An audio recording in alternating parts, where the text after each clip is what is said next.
Welcome to J news bulletin. ముందుగా headlines చూద్దాం. తిరుపతి తొక్కిసలాట ఘటనా స్థలాన్ని పరిశీలించిన చంద్రబాబు పరిమితికి మించి భక్తులను ఎలా అనుమతించారని ప్రశ్న. భక్తులు పెరుగుతుంటే ఏం చేస్తున్నారని మండిపాటు. పద్ధతి ప్రకారం పనిచేయాలని హెచ్చరిక. తమాషా అనుకోవద్దని సీరియస్ వార్నింగ్. తిరుపతి తొక్కిసలాట ఘటన. చంద్రబాబుపై రోజా తీవ్ర వ్యాఖ్యలు. చంద్రబాబు ఎప్పుడు అధికారంలోకి వచ్చినా చావులే ఉంటాయన్న రోజా. చంద్రబాబు, బీఆర్ నాయుడు జిల్లా ఎస్పీలపై కేసులు నమోదు చేయాలని డిమాండ్. పవన్ కళ్యాణ్ ఏం చేస్తున్నారని ప్రశ్న. కేటీఆర్ ఏసీబీ విచారణ ప్రారంభం. లాయర్తో కలిసి ఏసీబీ కార్యాలయానికి వెళ్లిన కేటీఆర్ ను ప్రశ్నిస్తున్న ముగ్గురు అధికారులు. ఏసీబీ కార్యాలయం వద్ద భారీ భద్రత. అరపైసా అవినీతి కూడా చేయలేదని వ్యాఖ్య.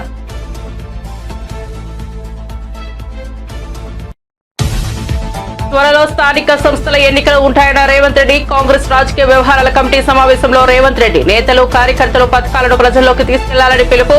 26 నుంచి రైతు భరోసా ఇస్తున్నట్లు వెల్లడి.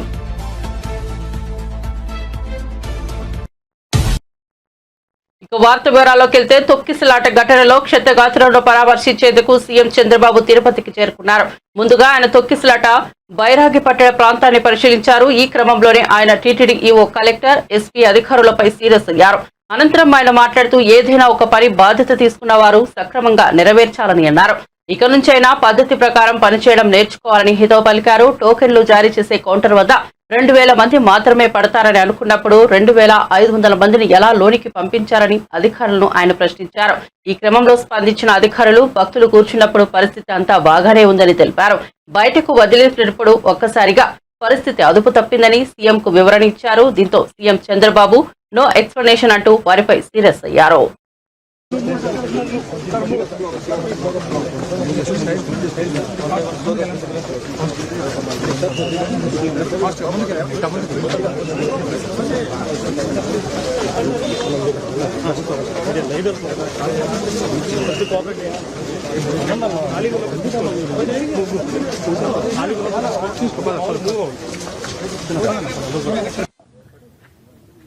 What are the instructions you have given for the administration? నువ్వు డిప్యూట్ చేసినప్పుడు లోకల్ కంజెషన్ లేదు సార్. వాళ్ళు పీస్ఫుల్ గా కూర్చునే ఉన్నారు. బట్ వదిలేటప్పుడు మాత్రమే అది కంట్రోల్డ్ గా వదలకపోవడమే ఇబ్బంది సార్. ఇక్కడ లోకల్ కంజెషన్ ఒకసారి ఇక్కడ ఇదే న్యూ ప్లేస్ కదా, బీ క్లియర్. న్యూ ప్లేస్ తీసుకొచ్చి పెట్టినప్పుడు you must have dos and don'ts. మరి ఎక్కడ అమలు చేశారు మీరు? ఎవడైతే ఒక ఆఫీసర్ ఇక్కడ పంపిస్తారో చెప్పి పంపించాలి కదా. అవన్నీ రిటర్న్ గా ఇచ్చారా? ఏమి ఇచ్చారు? కాపీ ఇవ్వండి నాకు.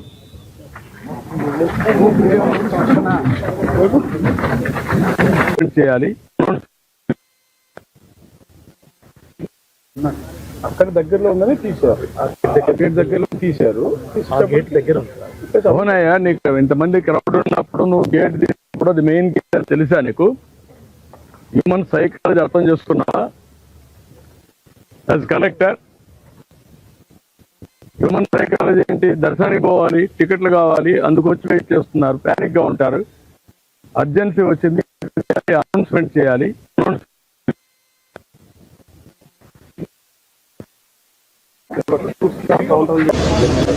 ఎవడో పెట్టాడని నువ్వు పెట్టాల్సిన అవసరం లేదు కదా. మీరు వచ్చింది ఎందుకు అడ్మినిస్ట్రేషన్ కి?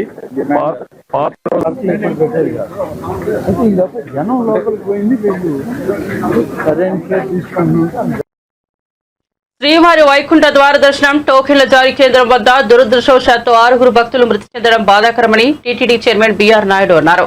తిరుపతిలోని బైరాగపట్టణ టోకెన్ల జారీ కేంద్రంలో జరిగిన తొక్కిసలాటపై టీటీడీ చైర్మన్ తో సీఎం చంద్రబాబు టెలికాన్ఫరెన్స్ నిర్వహించారు. అనంతరం చైర్మన్ మీడియాతో మాట్లాడుతూ ఒక సెంటర్ లో మహిళా భక్తురాలు అపస్మారక స్థితిలో చేరుకుంటుండగా డీఎస్పీ గేట్లు తీశారు. దీంతో ఒక్కసారిగా భక్తులు ప్రవేశించడంతో తొక్కిసలాట చోటు చేసుకుని భక్తులు మృతి చెందినట్లు ప్రాథమిక సమాచారం అందిందని తెలిపారు.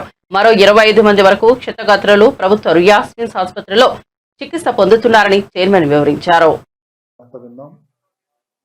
ఇది జరగరానిది జరిగింది.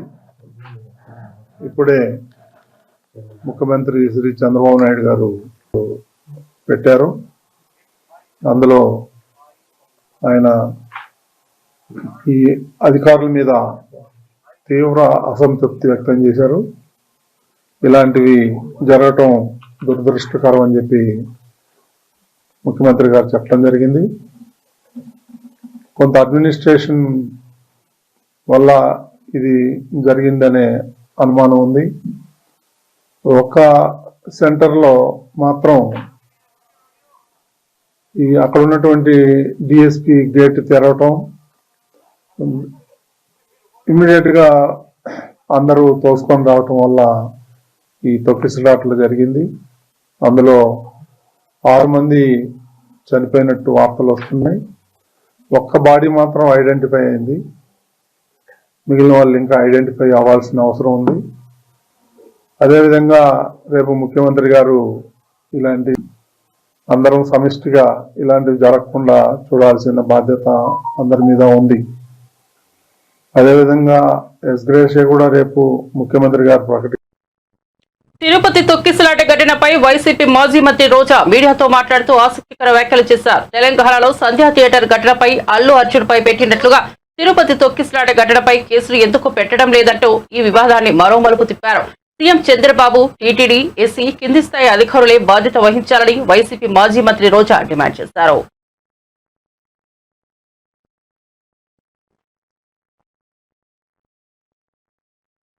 బతికించుకోవాలి, ఈ ఘటనకి ఎవరు కారణమో దాన్ని కనిపెట్టి మళ్ళీ జరగకుండా చూసుకోవాలి. ఎందుకంటే ఈ రోజు కూడా మళ్ళీ టోకన్లు ఇచ్చే కార్యక్రమం ఉంటుంది కాబట్టి అవి చేయకుండా మళ్ళీ నీతిమాలిన రాజకీయాలు చేస్తూ దాని నుంచి తాను తప్పించుకోవడం కోసం ఈరోజు ఏ విధంగా అధికారుల నిర్లక్ష్యం అని చెప్పి ఆయన ఒక స్టేట్మెంట్తో దీన్ని కొట్టేయాలని చూడటం నిజంగా ఈ రాష్ట్ర ప్రజలందరూ కూడా అసహించుకుంటున్నారు. ఎందుకంటే ఈరోజు అధికారులను కానీ టీటీడీ పాలక మండలిని కానీ ఎవరు నియమించారు? ఈ చంద్రబాబు నాయుడు గారే కదా. మరి ఒక అసమర్థుడిని ఈరోజు టీటీడీ చైర్మన్గా పెట్టడం జరిగింది, ఒక అసమర్థుడిని ఈరోజు ఎస్పీగా పెట్టడం జరిగింది, ఒక కలెక్టర్ని అక్కడ కలెక్టర్గా పెట్టారు. వీళ్ళెవరికి భక్తుల మీద ప్రేమ లేదు, అభిమానం లేదు, వాళ్ళకి సర్వీస్ చేయాలన్న మైండ్ సెట్ కూడా లేదు. ఎంతసేపు చంద్రబాబు నాయుడు చుట్టూ తిరుగుదామా, ఆయనకి భజన వేస్తే చాలు అనుకున్న కార్యక్రమం మనం 6, 7, 8వ తారీఖున చూసాం. జిల్లాలో ఉన్న తిరుపతి, చిత్తూరు జిల్లా ఎస్పీలతో సహా ప్రతి ఒక్కరూ కూడా చంద్రబాబు నాయుడు చుట్టూ తిరుగుతూ భజన చేస్తూ ఈరోజు ప్రజల్ని గాలికి వదిలేశారు. కాబట్టే నిన్న ఇంత పెద్ద సంఘటన జరిగింది. ఎంత దురదృష్టకరం అంటే ఇదేదో సడన్గా ఈరోజు ప్రోగ్రాం పెట్టారు, మాకు తెలియకపోవడం వల్ల ఇలా జరిగిందని చెప్పడానికి లేదు. ఎవ్రీ ఇయర్ వైకుంఠ ఏకాదశి లక్షలాది మంది భక్తులు రావటం మనం కళ్ళారా చూస్తున్నాం. గత ప్రభుత్వం మీరు చూశారు, భక్తులకి ఏ విధంగా సౌకర్యాలని అందించడంలో, వాళ్ళకి సేఫ్టీని క్రియేట్ చేయటంలో, వాళ్ళకు వచ్చిన వాళ్ళకి పిల్లలకి పాలు ఇవ్వటం కానీ, పెద్దవాళ్ళకి వృద్ధులకి షెల్టర్స్ ఇవ్వటం కానీ, ఆడవాళ్ళకి కుటుంబ సభ్యులకి భోజనాలు ఏర్పాటు చేయడం మనం కళ్ళారా చూసాం. కానీ నిన్న ఫుల్ డే జనాలు ఎండల్లో రోడ్ల మీద పార్కుల దగ్గర కూర్చొని ఉంటే మంచినీళ్ళు ఇచ్చేవాళ్ళు లేడు, చిన్నపిల్లలకి పాలు ఇచ్చేవాళ్ళు లేరు, ముసలోళ్ళకి షెల్టర్స్ లేదు, భోజనాలు లేదు. అంటే ఎంత నిర్లక్ష్యం ప్రజలంటే, భక్తులంటే అనేది ఇక్కడ మనం గమనించాలి. నిన్న జరిగింది ఏదో ప్రమాదశాత్తు జరిగింది కాదు, ఇది ప్రభుత్వం చేసిన హత్యలు. ఎందుకంటే చంద్రబాబు నాయుడు గారి నిర్లక్ష్యం, ఆయన నియమించిన టీటీడీ పాలక వర్గం, అలాగే దేవాదాయ శాఖ మంత్రి, అలాగే డిప్యూటీ సీఎం, అలాగే హోంమంత్రి, వీళ్ళందరి నిర్లక్ష్యం వల్లే ఇది జరిగింది. కాబట్టి వీళ్ళందరి మీద కేసులు, అంటే క్రిమినల్ కేసుల్ని ఫైల్ చేయాలని కూడా మేము డిమాండ్ చేస్తున్నాం. ఎందుకంటే మొన్నే మనం చూసాం తెలంగాణలో ఒక సినిమా ఫ్యాన్ షోకి అల్లు అర్జున్ గారు వస్తే ఆయనకి సంబంధం లేకుండా తోపులాట జరిగినప్పుడు అక్కడ ఒక మహిళ చనిపోతే అల్లు అర్జున్ గారి మీద 105 బిఎన్ఎస్ పెట్టడం జరిగింది. మరి అలాంటప్పుడు ఇక్కడ ప్రతి సంవత్సరం లక్షలాది మంది వస్తారని తెలిసి వాళ్ళకి సేఫ్టీ కల్పించి, వాళ్ళకి అన్ని సౌకర్యాలు అందించి, వాళ్ళకి టికెట్లు ఇవ్వడానికి క్యూలో ఏర్పాట్లు చేయాల్సిన బాధ్యత ఉన్న చంద్రబాబు నాయుడు గారి నుంచి, టీటీడీ చైర్మన్, పాలక మండలి నుంచి కింద స్థాయి ఎస్పీ వరకు మరి అందరూ బాధ్యత వహించాలి కదా. కానీ ఈరోజు ఎంత దురదృష్టం అంటే, ఇది పద్మావతి పార్క్లో 5 మంది చనిపోయిన ఆ ప్లేస్లో జరిగిన ఎఫ్ఐఆర్. దీంట్లో 105 పెట్టాల్సింది వీళ్ళు 194 BNSS పెట్టారు. అలాగే విష్ణు నివాసం దగ్గర ఒకరు చనిపోయారు, దానికి కూడా 105 పెట్టాల్సింది 194 BNSS పెట్టారు. అంటే ఇది ప్రమాదవశాత్తు జరిగింది, ఏదో జారి పడిపోయి తొక్కిసలాట జరిగింది, దీంట్లో ఎవరు కూడా కావాలని చేయలేదు, మాకెవరికి దీంట్లో సంబంధం లేదు అని చేతులు కడిగేసే కార్యక్రమం చేస్తున్నారు. ఎందుకంటే వైకుంఠ ఏకాదశి దర్శనానికి వచ్చే భక్తులకి అన్ని సదుపాయాలు కల్పించాల్సిన బాధ్యత ఈ రాష్ట్ర ప్రభుత్వానికి ఉంది. ఈ రాష్ట్ర ప్రభుత్వం ఆ జిల్లా ఎస్పీకి అలాగే కలెక్టర్కి బాధ్యతనిస్తారు, అలాగే పాలక మండలికి బాధ్యతనిస్తారు. సో వీళ్ళందరూ కోఆర్డినేషన్ చేసుకొని చేయాల్సిన పనిని ఈరోజు వీళ్ళు నిర్లక్ష్యం చేసి 6 మంది ప్రాణాలు బలికొని 34 మంది గాయాల పాలైతే ఎవరికి సంబంధం లేదు, ప్రమాదవశాత్తు జరిగిందని 194 BNSS పెట్టడం. స్థానిక సంస్థల ఎన్నికలు త్వరలో ఉంటాయని, కాంగ్రెస్ విజయానికి ప్రతి ఒక్కరూ కృషి చేయాలని తెలంగాణ సీఎం రేవంత్ రెడ్డి పిలుపునిచ్చారు. హైదరాబాద్ లోని గాంధీ భవన్ లో నిర్వహించిన కాంగ్రెస్ రాజకీయ వ్యవహారాల కమిటీ సమావేశంలో ఆయన మాట్లాడుతూ ప్రభుత్వ సంక్షేమ కార్యక్రమాలను కాంగ్రెస్ కార్యకర్తలు ప్రజల్లోకి తీసుకెళ్లాలన్నారు. మన పథకాలను ఇంటింటికి చెప్పాలని సూచించారు. అధికారంలోకి వచ్చిన కొన్ని రోజుల్లోనే 55,000కు పైగా ప్రభుత్వ ఉద్యోగాలను భర్తీ చేశామని, 21,000 కోట్ల రుణాలను రైతులకు రుణమాఫీ చేశామని, మహాలక్ష్మి పథకం కింద 500 రూపాయలకే గ్యాస్ సిలిండర్ ఇస్తున్నామని, పేదలకు 200 యూనిట్ల వరకు ఉచిత విద్యుత్ ఇస్తున్నామని, మహిళలకు ఆర్టీసీ బస్సుల్లో ఉచిత ప్రయాణం కల్పిస్తున్నామని, ఇంకా ఎన్నో సంక్షేమ కార్యక్రమాలు అమలు చేస్తున్నామని సీఎం అన్నారు. బీఆర్ఎస్ వర్కింగ్ ప్రెసిడెంట్ కేటీఆర్ ఒక డ్రామా ఆర్టిస్ట్ లాగా గుర్తింపు పొందారని, ఫార్ములా ఈ రేస్ కేసులో సుప్రీంకోర్టు, హైకోర్టుల్లో ఊరట లభించకపోవడంతో మతిస్థిమితం కోల్పోయి ప్రభుత్వం పైన, సీఎం రేవంత్ రెడ్డి పైన విమర్శలు చేస్తున్నారని కాంగ్రెస్ ఎమ్మెల్సీ వల్మూరి వెంకట్ మండిపడ్డారు.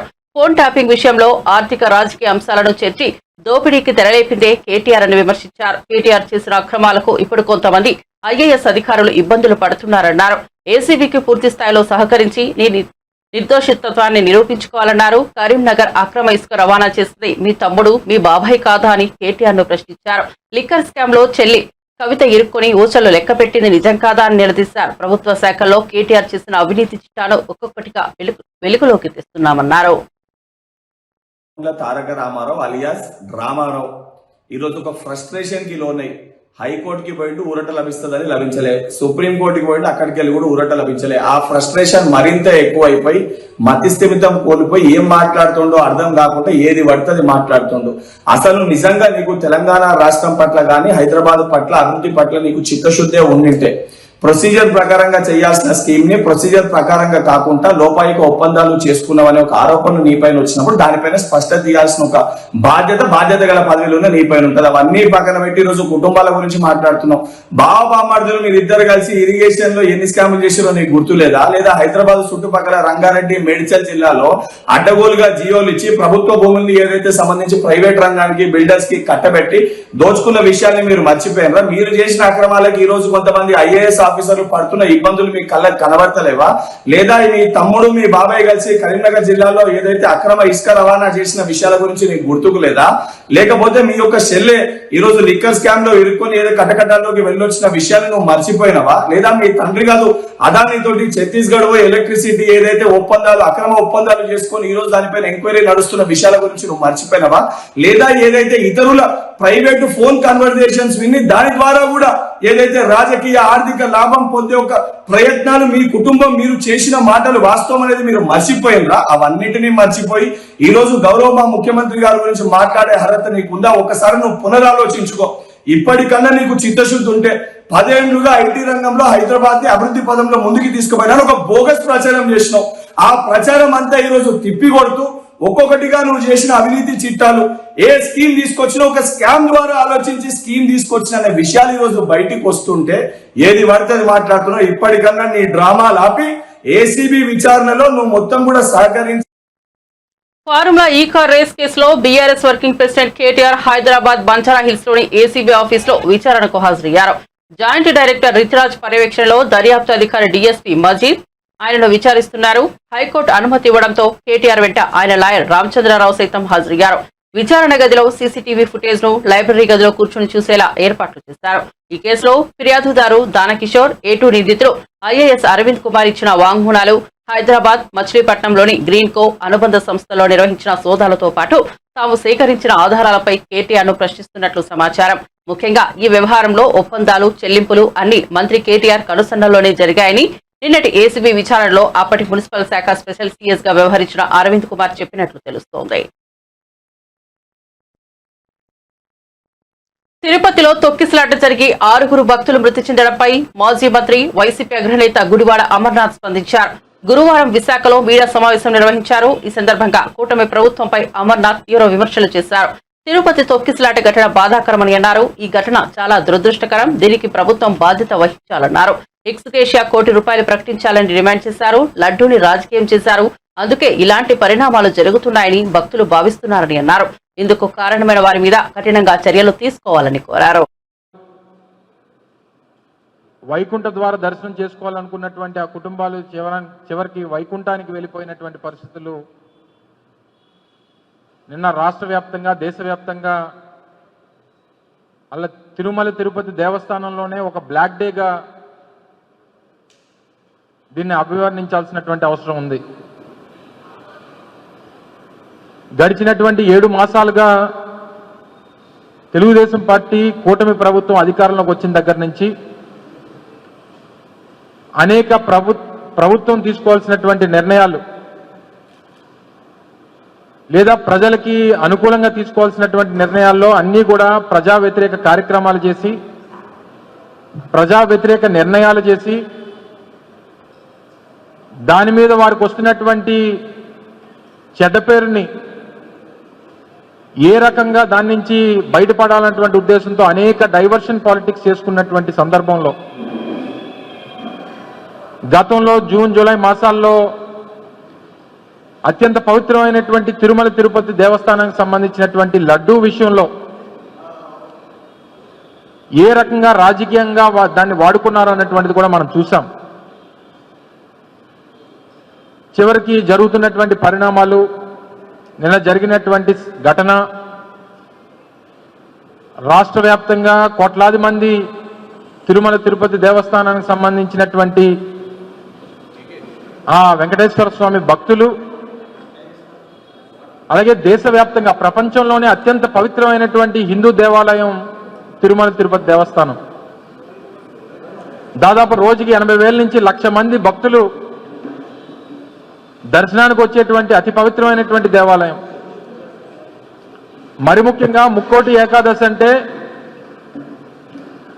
ఉత్తర ద్వార దర్శనం చేసుకోవాలనేటువంటి తాపత్రయంతో లక్షలాది మంది భక్తులు ఆ రోజు అత్యంత పవిత్రమైనటువంటి దినంగా భావించి వచ్చేటువంటి సందర్భంలో చూసుకోవాల్సినటువంటి, చేయాల్సినటువంటి ఏర్పాట్లు తిరుమల తిరుపతి దేవస్థానం కానీ రాష్ట్ర ప్రభుత్వం కానీ చేయలేక ఏ రకంగా విఫలమైందో అనేటువంటి దానికి నిన్నటి ఘటన ఒక నిదర్శనం అని చెప్పి సందర్భంగా తెలియజేస్తా ఉన్నా. మీ అందరికీ తెలుసు, అనేక దశాబ్దాలుగా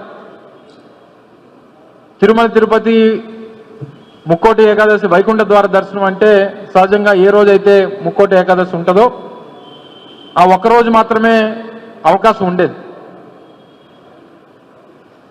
కానీ మా ప్రభుత్వం గతంలో 5 సంవత్సరాలు అధికారంలో ఉన్నప్పుడు ఆ రోజు భక్తుల తాలూకా మనోభావాలకి అనుగుణంగా, ఎందుకంటే ముక్కోటి ఏకాదశి అనగానే దేశవ్యాప్తంగా ఉన్నటువంటి అనేక మంది విఐపీస్ కానీ లేదా అనేక మంది ఇతరితర రాష్ట్రాల నుంచి వచ్చేటువంటి భక్తులు కానీ పెద్ద ఎత్తున పోటెత్తా ఉన్నారు. ఈ అవకాశం అందరికీ దొరకట్లేదు. ఈ యొక్క సాంప్రదాయాన్ని కనీసం ఒక 10 రోజులన్నా వైకుంఠ ద్వార దర్శనం మనం అవకాశం ఇస్తే కనీసం 10 లక్షల మంది కన్నా మనం ఆ వైకుంఠ ద్వార దర్శనం చేయించుకునేటువంటి దానికి అవకాశం కల్పించేటువంటి వాళ్ళం అవుతామని చెప్పి హిందువుల తాలూకా మనోభావాల్ని, భక్తుల తాలూకా మనోభావాల్ని ఇవన్నీ కూడా పరిగణలో తీసుకొని 10 రోజుల పాటు వైకుంఠ ద్వార దర్శనానికి అవకాశం కల్పించినటువంటి ఘనత గత ప్రభుత్వంలో జగన్మోహన్. హైదరాబాద్ ప్రతిష్టను పెంచడానికి బ్రాండ్ ఇమేజ్ ను అంతర్జాతీయ స్థాయికి తీసుకెళ్లేందుకు రాష్ట్ర మంత్రిగా ఎన్నో ప్రయత్నాలు చేశానని బీఆర్ఎస్ కార్యనిర్వాహక అధ్యక్షుడు కేటీఆర్ అన్నారు. ఫార్ములా ఈ రేస్ కేసులో ఏసీబీ విచారణకు హాజరయ్యేందుకు వెళ్లే ముందు నందినగర్ లోని తన నివాసం వద్ద మీడియాతో ఆయన మాట్లాడారు. నేను నిఖార్సైన తెలంగాణ బిడ్డను, ఏ పనైనా రాష్ట్రం కోసం, హైదరాబాద్ ప్రతిష్ట పెంచేందుకే చేశా. అరపైసా అవినీతి చేయలేదు, చేయబోరు. కొంతమంది కాంగ్రెస్ నేతలు నాపై బురద చల్లి పబ్బం గడుపుకుంటున్నారు. ప్రభుత్వ వైఫల్యాలపై మేం మాట్లాడుతూనే ఉంటాం, కొట్లాడుతూనే ఉంటాం. ఇది కాదు, ఇంకో 1000 కేసులు పెట్టినా ఎదుర్కొంటామని కేటీఆర్ అన్నారు.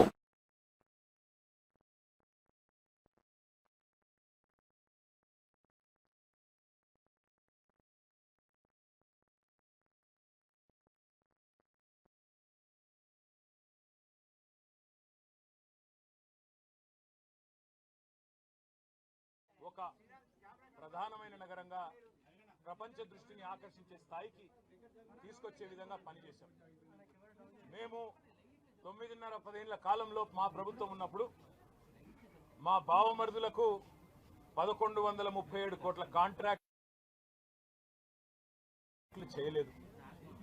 మంత్రిగా నేను కౌన్సిల్లో కూర్చొని, కౌన్సిల్ ఆఫ్ మినిస్టర్స్ లో, కేబినెట్ లో కూర్చొని నా కొడుకు కంపెనీకి కాంట్రాక్ట్లు ఇచ్చుకోలేదు.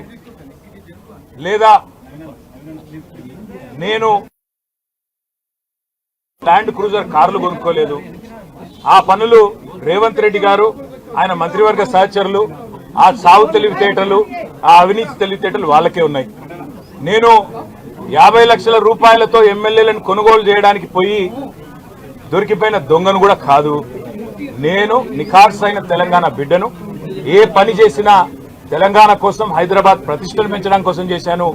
అరపైసా అవినీతి కూడా నేను చేయలేదు, చేయబోను. సరే, ఇవాళ ఈ కొంచెం ఉర్రకుండా ఆగలుగుతారా? ఇవాళ కొంతమంది అర్థమయ్యి కాని వాళ్ళు, తెలిసి తెలియని వాళ్ళు ఏదో కొంత బురద జల్లి తాత్కాలికంగా మీడియా మేనేజ్మెంట్ ద్వారా రాజకీయ పబ్బం గడుపుకోవాలనుకునే కాంగ్రెస్ వాళ్ళకి నేను చెప్పేది ఒకటే, నిజం నిలకడ మీద తెలుస్తుంది. మీరు ఇవాళ చల్లే బురద ఎట్టి పరిస్థితుల్లో మా దృష్టి ఏదైతే కేంద్రీకరించబడిందో దాని నుంచి తప్పించలేదు. మేము మాట్లాడుతూనే ఉంటాం, కొట్లాడుతూనే ఉంటాం. గత సంవత్సర కాలంగా విద్యుత్ ఛార్జీలు పెంచవద్దని కొట్లాడింది టీఆర్ఎస్. లగచర్లలో నువ్వు రైతులను జైల్లో పెడితే అడ్డుకున్నది టీఆర్ఎస్. నువ్వు హైడ్రా పేరిట ఇండ్లు కూలగొడితే అడ్డుకున్నది టీఆర్ఎస్. 6 గ్యారంటీల అమలు నువ్వు చేయకపోతే నిలదీసింది అడుగడుగున కేసీఆర్ బృందం. తప్పకుండా మా దృష్టి మేము మళ్ళీ నువ్వేదో నా మీద కేసు పెట్టి నన్నేదో చేసి దానివల్ల మా పార్టీ క్యాడర్ను, మా నాయకత్వాన్ని నువ్వు దారి మళ్లింపు, దృష్టి మళ్లింపు దిశగా ప్రయత్నం చేస్తాను అనుకుంటున్నావు రేవంత్ రెడ్డి. అది నీ వల్ల కాదు. ముమ్మాటికి నువ్విచ్చిన 420 హామీలు ప్రశ్నిస్తూనే ఉంటాం. నువ్వు ఎన్ని కేసులు పెట్టినా ఇది కాదు, ఇంకో 100 పెట్టుకో, ఇంకో 1000 పెట్టుకో. తిరుపతిలో తొక్కిసలాట ఘటన ప్రమాదమా, కుట్ర అనే కోణంలో విచారణ చేస్తున్నామని హోంమంత్రి అనిత చెప్పారు. ఎవరి వైఫల్యం ఉందనేది సీసీ కెమెరాల ద్వారా తెలుస్తోందని చెప్పారు. బాధితులు ఏ స్థాయిలో ఉన్నా కఠిన చర్యలు తీసుకుంటామన్నారు. ఇలాంటి ఘటనలు భవిష్యత్తులో జరగకుండా చూస్తామని చెప్పారు. వైకుంఠ ఏకాదశి మొదలయ్యే సమయంలోనే ఈ ఘటన జరగడం దురదృష్టకరమని మంత్రి ఆనం రామనారాయణ రెడ్డి అన్నారు. ఘటనకు కారణం తొందరపాటు చర్య, సమన్వయ లోపమా అనేది విచారణలో వెల్లడవుతుందని చెప్పారు. చనిపోయిన వాళ్ళందరికీ కూడా ప్రాణాన్ని తిరిగి తీసుకురాలేం, కానీ కంపల్సరీగా కుటుంబానికి ఆదుకోవాలని చెప్పి ఇతర రాష్ట్ర ప్రజలకి కూడా ఈ రోజు కాంపెన్సేషన్ అనేది అనౌన్స్ చేయడం జరిగింది. ఎందుకంటే ఎవరైనా భక్తులందరూ కూడా ఇక్కడికి రావడం జరిగింది కాబట్టి ఇక్కడ గవర్నమెంట్ ఈ రోజు బాధ్యత తీసుకుని వాళ్ళందరికీ కూడా కాంపెన్సేషన్ ఇవ్వడమే కాదు, వాళ్ళని ఎంత గౌరవంగా ఇక్కడ నుంచి మళ్ళా ఆ ప్రాంతాలకి పంపించి ఆ దహన సంస్కారాలు జరిగే కార్యక్రమం వరకు కూడా చూసుకోమని ఈ రోజు గవర్నమెంట్ కూడా ఆదేశాలు ఇవ్వడం జరిగింది. ఎవరైతే ఇందాక మీరు అన్నారు కొన్న సమన్వయ లోపమా, లేకపోతే ఏదైనా పోలీస్ వైఫల్యమా, లేకపోతే అడ్మినిస్ట్రేషన్ వైఫల్యమా, ఏది అన్నది చాలా క్లియర్ గా సీసీ కెమెరాస్ ప్రతి చోట ఉన్నాయి. మీకు తెలుసు, ప్రతి చోట ఉన్న సీసీ కెమెరాలో ఏం జరిగింది అన్నది కూడా మేము అధ్యయనం చేసుకుంటాం. ప్రతి ఒక్కటి కూడా ఎంక్వైరీ జరుగుతుంది. ఇప్పటికే ఒక ప్రాథమిక నివేదిక అన్నది ఎస్పీ గారు, కలెక్టర్ గారు కలిపి ఈ రోజు ముఖ్యమంత్రి గారికి మాకు కూడా అందజేస్తున్నారు. బాధ్యులు ఎవరైనా కూడా బాధ్యత రహితంగా పనిచేస్తే వాళ్ళ మీద ఎట్టి పరిస్థితుల్లోని కూడా చర్యలు ఉంటాయి. కంపల్సరీగా ప్రభుత్వపరమైన చర్యలు ఉంటాయి. అందులో కూడా వెనకాడే పరిస్థితి లేదు.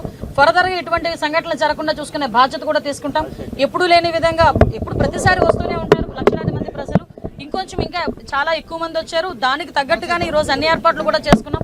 దయచేసి ప్రజలందరూ కూడా, ముఖ్యంగా ప్రతిపక్షాల వాళ్ళు, ప్రజలు అందరూ కూడా అర్థం చేసుకోవాల్సిన విషయం ఏంటంటే ఇది ఒక దురదృష్టకరమైన యాక్సిడెంట్, ఒక సంఘటన జరిగింది. దీనికి ఫర్దర్ గా జరగకుండా బాధ్యత కూడా మేము గవర్నమెంట్ తీసుకుంటాం. ఇప్పటి వరకు జరిగిన దానికి కూడా చింతిస్తున్నాం.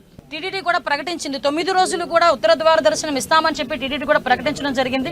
ఆ నేపథ్యంలోనే ప్రజలందరికీ కూడా టోకెన్లు ఇవ్వాలని ఒక మంచి ఉద్దేశంతో పనిచేసిన ఒక చిన్న పొరపాటు అయితే దురదృష్టకర సంఘటన ఇది, యాక్సిడెంట్ ఇది. కాబట్టి ప్రజలందరూ కూడా అర్థం చేసుకోవాల్సిందిగా కోరుకుంటున్నాం. ఏమైనా ఇందాక మీకు చెప్పానండి, ఎవ్రీవేర్ మేము సీసీ కెమెరాస్ ఏర్పాటు చేసుకుని ప్రతి ఒక్క కూడా ఫేస్ రికగ్నిషన్ కానీ వాళ్ళకి టోకెన్స్ ఇష్యూ చేయడం కానీ ప్రతి ఒక్కటి చాలా పక్కాగా చేశాం. ఎక్కడైనా కుట్రకోణం ఉందని ఆ కోణంలో కూడా మేము కూడా దర్యాప్తు చేస్తున్నాం. ఏదైనా కుట్రకోణం ఉందా, లేకపోతే బై యాక్సిడెంట్ జరిగిందా, ఇప్పుడు ఇమీడియట్గా మేము కుట్రకోణం ఉందని మేము మాట్లాడకూడదు, మా దగ్గర ఆధారాలు లేకుండా మేము మాట్లాడకూడదు. కాబట్టి ఒక ప్రాథమిక నివేదిక వచ్చింది, దీని మీద పూర్తి స్థాయిలో దర్యాప్తు జరపమని గౌరవ ముఖ్యమంత్రి గారు కూడా ఆదేశాలు ఇవ్వడం జరిగింది. దీని మీద మనం అబ్జర్వ్ చేసుకుంటే తిరుపతి అంశం అనేసరికి చాలా సెన్సిటివ్ అంశం. కాబట్టి దేశంలో ఉన్న ప్రధానమంత్రి నుంచి ప్రతి ఒక్కరు కూడా ఈరోజు మిగతా రాష్ట్ర ముఖ్యమంత్రులు కూడా స్పందించారు. కాబట్టి చాలా సెన్సిటివ్ ఇష్యూ, కాబట్టి ఏది పడితే అది మాట్లాడకూడదు. మా చేతులకి పూర్తి నివేదిక వచ్చిన తర్వాత డెఫినెట్ గా బాధ్యులు ఎవరైతే ఉన్నారో వాళ్ళందరి మీద చర్యలు తీసుకుని పడితే అందులో వెనుకడే ప్రసక్తి లేదు. భక్తులు శ్రేయసే ముఖ్యంగా మేము పనిచేస్తున్నాం. బాధ్యతారహితంగా పనిచేసిన ప్రతి ఒక్కరి మీద కూడా చర్యలు ఉంటాయి. ఇటువంటి బాధ్యత Tollywood producer FTG chairman Dil Raju వ్యాఖ్యలపై BRS MLC Deshapati Srinivas fire అయ్యారు. కాగా ఇటీవల నిజామాబాద్ పట్టణంలో సంక్రాంతికి వస్తున్నాం సినిమా ప్రీ రిలీజ్ ఈవెంట్ ఏర్పాటు చేశారు. ఈ సందర్భంగా దిల్ రాజు మాట్లాడుతూ నిజామాబాద్ లో పెట్టిన ఈవెంట్ ను రియాక్షన్ తక్కువగా ఉందని, ఆంధ్రాలో పెట్టి ఉంటే ప్రతి సినిమాకు ఓ వైబ్ ఇస్తారని, తెలంగాణలో అయితే తెల్లకల్లు మటన్ కు వైబ్ ఇస్తారని వ్యాఖ్యలపై స్పందించిన ఎమ్మెల్సీ దేశపతి శ్రీనివాస్ తెలంగాణలో వైబ్ లేకుంటే సినిమాలు మానుకో, వైబ్ కావాలంటే కళ్ళు కాంపౌండ్ మాంసం దుకాణం పెట్టుకోవాలని సూచించారు. అలాగే దిల్ రాజు కు తెలంగాణతో ఏ సందర్భంలో సంబంధం లేదని, అలాంటి వ్యక్తి కూడా తెలంగాణ ప్రజలపై సెటైర్లు వేస్తూ తెలంగాణ కల్చర్ ను అవమానకరంగా సెటైర్లు వేస్తున్నారని మండిపడ్డారు.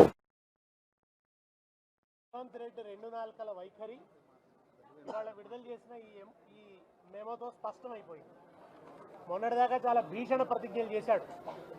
టికెట్ల పెంపుదల ఉండదు, రేట్ల పెంపుదల ఉండదు అని చెప్పి భీషణ ప్రతిజ్ఞ చేశారు కోమటిరెడ్డి వెంకటరెడ్డి గారు, సినిమాటోగ్రఫీ శాఖ మంత్రి గారు. మరి వాళ్ళ వెంకటరెడ్డి గారు ఏ కలుగులో దాక్కున్నారు? ఆయన వచ్చి ఇప్పుడు వివరణ ఇవ్వాలి కదా.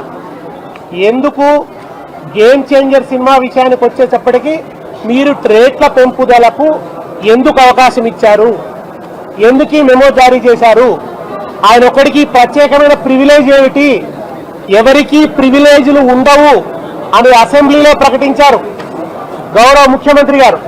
మరి గేమ్ చేంజర్కి ఎందుకు ఈ ప్రివిలేజ్, ఎందుకని ఈ ప్రివిలేజ్ ఇస్తున్నారు? నిజానికి దిల్ రాజు అని ఆయన ఎప్పుడు కూడా తెలంగాణ ఉద్యమంలో కలిసి వచ్చిన వ్యక్తి కాదు. ఆయన ఏ ఒక్కరోజు కూడా తెలంగాణ ప్రజలకు అండదండగా నిలబడ్డ వ్యక్తి కాదు. ఆయన కూడా నిజామాబాద్ లో మాట్లాడుతూ తెలంగాణ కల్చర్ను అవమానించాడు. ఆయనకు ఆంధ్రాలో సినిమాలు విడుదల చేస్తే వైబ్ ఉంటుందట, తెలంగాణలో విడుదల చేస్తే వైబ్ ఉంటలేదట. అయితే తెలంగాణలో సినిమాలు మానుకోని ఆయన దిల్ రాజు, నువ్వు సినిమాలు మానుకొని కళ్ళు మాంసం దుకాణం పెట్టుకో, ఇక్కడ కూడా నీకు వైబ్ ఉంటుంది. నీకు కావాల్సింది వైబ్ కదా, ఇక్కడ సినిమాలకు వైబ్ ఉండదు అంటున్నావు కదా, సినిమా వ్యాపారం ఇక్కడ మానుకో. మరి ఎందుకు రేవంత్ రెడ్డి గారిని పట్టుకొని వాళ్ళ టికెట్ల రేట్లు పెంపుదల, నైజాంలో టికెట్ రేట్లు పెంచడానికి అనుకూలంగా ఆర్డర్ ఎందుకు తెచ్చుకున్నావు దిల్ రాజు గారు? ఇది దిల్ రాజు గారు జవాబు చెప్పాలి. సినిమాటోగ్రఫీ శాఖ మంత్రి కోమటిరెడ్డి వెంకటరెడ్డి గారు చెప్పాలి. ఆయనే ప్రకటించాడు విస్పష్టంగా, టికెట్ల రేట్ల పెంపుదల ఉండదు అని చెప్పి ఆయన స్పష్టంగా ప్రకటించాడు. కనుక మీరు రెండు నాలుకల ధోరణి, ఒకరి పట్ల ఒక న్యాయం, ఇంకొకరి పట్ల ఇంకో న్యాయం. ఒకవైపు పేద ప్రజల జేబులు లూటీ చేయొద్దు అన్నాడు రేవంత్ రెడ్డి, సినిమాలు విడుదలైతే టికెట్ల రేట్లు పెంచి జేబులు లూటీ చేయొద్దని మాట్లాడారు, పేద ప్రజలు నష్టపోతున్నారని మాట్లాడారు. ఇన్ని మాటలు మాట్లాడి ఎందుకు ఇప్పుడు నాలుక మరలేశారు అంటే, ఈయన పూటకొక మాట మాట్లాడతాడు, ఒక్కో సందర్భంలో ఒక్కో మాట మాట్లాడతాడు. ఈయనకి దేని మీద కూడా ఒక స్టాండ్ అంటూ ఉండదు. నిజాయితీ లేని మంత్రి అనడానికి ఇంతకంటే పెద్ద సాక్ష్యం అవసరం లేదు. బులెటిన్ ముగించే ముందు హెడ్లైన్స్ మరోసారి చూద్దాం. తిరుపతి తొక్కిసలాట ఘటనా స్థలాన్ని పరిశీలించిన చంద్రబాబు, పరిమితికి మించి భక్తులను ఎలా అనుమతించారని ప్రశ్న, భక్తులు పెరుగుతుంటే ఏం చేస్తున్నారని మండిపాటు, పద్ధతి ప్రకారం పనిచేయాలని హెచ్చరిక, తమాషా అనుకోవద్దని సీరియస్ వార్నింగ్. తిరుపతి తొక్కిసలాట ఘటన, చంద్రబాబుపై రోజా తీవ్ర వ్యాఖ్యలు, చంద్రబాబు ఎప్పుడు అధికారంలోకి వచ్చినా చావులే ఉంటాయన్న రోజా. చంద్రబాబు, బీఆర్ నాయుడు జిల్లా ఎస్పీలపై కేసులు నమోదు చేయాలని డిమాండ్, పవన్ కళ్యాణ్ ఏం చేస్తున్నారని ప్రశ్న. కేటీఆర్ ఏసీబీ విచారణ ప్రారంభం, లాయర్తో కలిసి ఏసీబీ కార్యాలయానికి వెళ్లిన కేటీఆర్ ను ప్రశ్నిస్తున్న ముగ్గురు అధికారులు, ఏసీబీ కార్యాలయం వద్ద భారీ భద్రత, అరపైసా అవినీతి కూడా చేయలేదని వ్యాఖ్య.